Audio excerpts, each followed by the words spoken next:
Bismillahirrahmanirrahim. Bismillahirrahmanirrahim. Abdi ngaos kana ieu kitab kalawan nyebut asmauna Allah sifatna Allah Rahmani anu maparinna nikmat alit di dunia sareng di akhirat. Sifatna Allah Rahim itu anu maparinna nikmat alit di akhirat hungkul. Al kalam ari ngaran kalam huwa ari tu kalam alaf teh talapad. Al murakabu anu murakab. Al mufidu anu mufid bil wadi kalawan make bahasa Arab. Ieu kitab jurumiah atanapi kitab nahwu. Bahasan istilah dina ilmu nahwu aya 4, kahiji kalam, kadua kalim, katilu kalimah, kaopat kaol. Janten anu dibahas dina ilmu nahwu aya 4, kahiji kalam, kadua kalim, katilu kalimah, kaopat kaol. Ayeuna naon ari ngaran kalam? Ari ngaran kalam teh nyaeta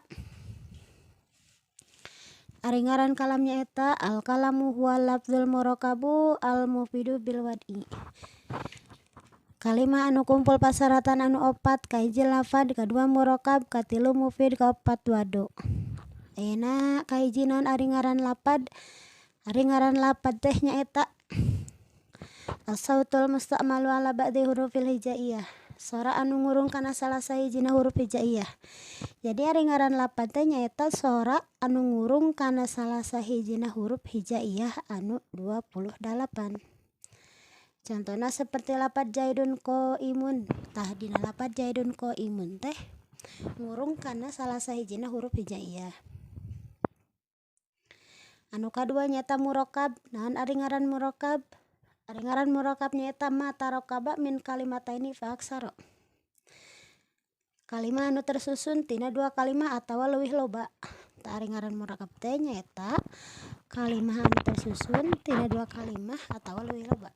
Contoh seperti lapad jaidun sakalimah, qaimun 2 kalimah.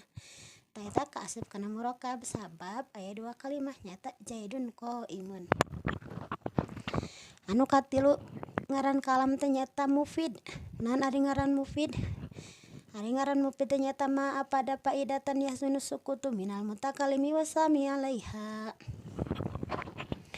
Nyaeta omongan anu mere guna alus repehna anu ngomongna atawa anu ngargepkeunana. Tegasna henteu kudu nanyakeun deui nyaeta omongan anu kaharti, tegasna mah mere harti. Contoh seperti lapad jaidun ari ke jaid qaimun eta anu nangtung.